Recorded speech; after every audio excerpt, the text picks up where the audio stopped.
आप देख रहे हैं YouTube channel Saif Chandio TV. आवाज हक प्रोग्राम के साथ मैं हूं आपका अपना सैफ चांडियो। आज का अहम इशू है इस्लामाबाद के E11 में तबाही, कश्मीर के पहाड़ी इलाकों में लैंड स्लाइडिंग और मुल्तान से ताल्लुक रखने वाली मेडिकल की फर्स्ट ईयर की स्टूडेंट को कत्ल की धमकियां। सबसे पहले बात करते हैं इस्लामाबाद के E11 तूफानी बारिश से होने वाली तबाही। 2 घंटों में 330 मिलीमीटर बारिश रिकॉर्ड की गई। घरों में पानी दाखिल होने से मां बेटा जाँ बहक हो गए। गाड़ियां सैलाबी रेलों में बह गईं। हुकूमत और दीगर मुतल्लिका इदारे इस वाक़ये की इंक्वायरी कराने की बजाय तबाही का बायस बनने वाले बरसाती नाले अपनी असल शक्ल में बहाल कराएं। इस्लामाबाद के सेक्टर से बारिश के पानी की निकासी के लिए बनाए गए बरसाती नाले CDA के करप्ट एहलकारों के तावन और इंतजामिया की गफलत के बायस प्लाटों का हिस्सा बनते जा रहे हैं।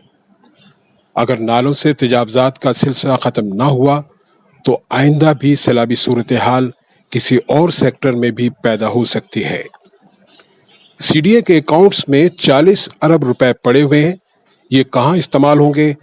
फौरी तौर पर तमाम बरसाती नाले साफ और पुख्ता कराए जाएं ताकि आइंदा ऐसी सूरत हाल से बचा जा सके। YouTube channel Saif Chandio TV वो तमाम मनाजर अपने चैनल को देखने वालों के लिए पेश कर रहा है जो कि इस्लामाबाद के E11 सेक्टर में तूफानी बारिश के बायस पैदा हुए। ये मनाजिर दिखाने का मकसद ये भी है ताकि हुकूमती आला ओहदेदार इसे देख सकें और उन्हें पता चले कि CDA के करप्ट एहलकारों के तावन और इंतजामिया की गफलत के बायस जो सूरत हाल पैदा हुई उसमें कितना नुकसान